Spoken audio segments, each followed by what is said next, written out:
estas desigualdades de género que están implementadas por el sistema patriarcal han organizado la reproducción de la especie, es decir, obviamente las mujeres biológicamente podemos tener hijos, pero en ciertas circunstancias el gobierno toma control, por ejemplo, de los métodos de natalidad, etc.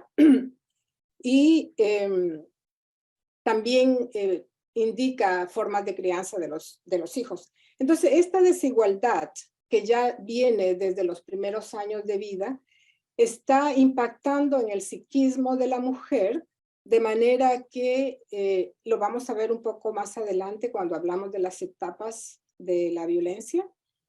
Ya están generando ciertas características que algunas veces predisponen hacia la ocurrencia de la violencia contra la mujer. Por ejemplo, estos actos de violencia no son aislados, suelen producirse de manera sistemática, cuando, por ejemplo, la niña no está cumpliendo con los roles o más adelante la chica o la esposa. Entonces, hay una serie de actos que se van produciendo. Regularmente se da en el ámbito privado, aunque no siempre, algunas también ocurren en el ámbito público.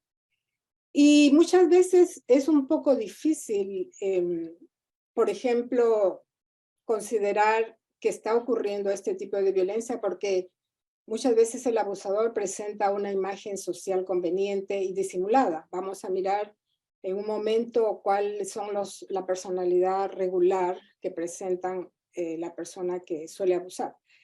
Y por otro lado, la víctima normaliza estos actos de violencia, minimiza las circunstancias, muchas veces por vergüenza, otras veces porque está esperando que la situación cambie, entonces no expresan lo que está pasando.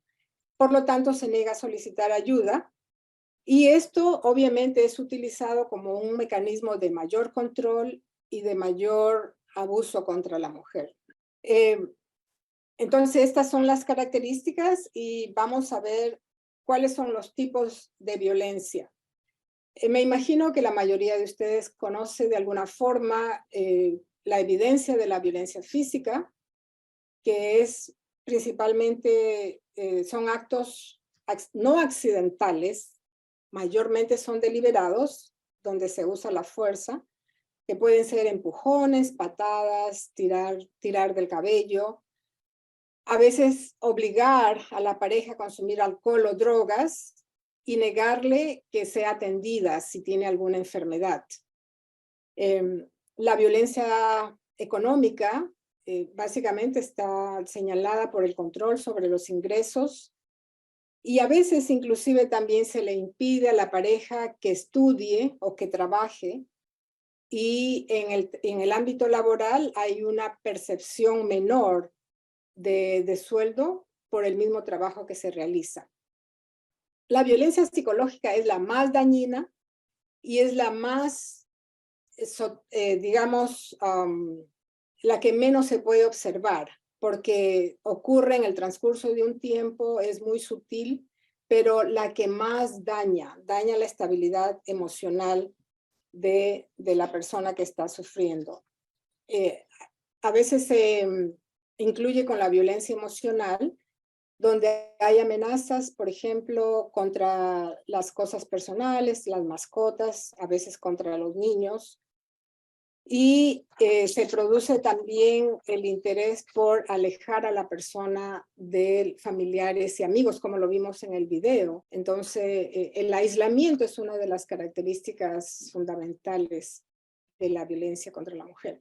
La violencia sexual tiene que ver, obviamente, con todos los actos forzados para tener algún tipo de relación de tipo sexual en contra de la voluntad, y se impone a través del chantaje, de la amenaza, de la fuerza inclusive, muchas veces. Luego tenemos la violencia patrimonial, que hay un control de las pertenencias. Muchas veces cuando, por ejemplo, se trata de comprar una propiedad, se espera que vaya a nombre del esposo, y cualquier otro elemento que está dentro del matrimonio tiene mayor derecho el varón. También quiero señalar que existe la violencia simbólica, que está producida por muchos mensajes que nos van construyendo la forma de mirar el mundo. Y eso ocurre desde muy pequeños. Por ejemplo, a través de la publicidad. Como ustedes pueden observar, muchas veces la publicidad está dirigida a compra de productos para la limpieza o para la cocina, donde salen mujeres que están realizando estas actividades. También se ve a través de los libros escolares, cuando se observa los niños que pueden estudiar, por ejemplo, actividades de ingeniería, o las niñas que son cuidadoras, son enfermeras, profesoras, los chicos pueden ser militares, etc. Entonces, todos esos mensajes ya están generando un tipo de valor y un tipo de identidad. Por otro lado, también los cuentos infantiles son increíblemente poderosos porque están llegando al subconsciente, a la parte más interna del psiquismo del niño. Y, por ejemplo, solamente para mencionar 2 cuentos infantiles, La Bella Durmiente, que es una persona que se la ha pasado todo el tiempo durmiendo y solamente despierta cuando viene el príncipe y le da un beso. El mensaje subliminal allí es que la chica está dormida, no se da cuenta, no tiene conciencia, hasta que viene su príncipe azul y por fin la despierta y ya puede ella funcionar en el mundo.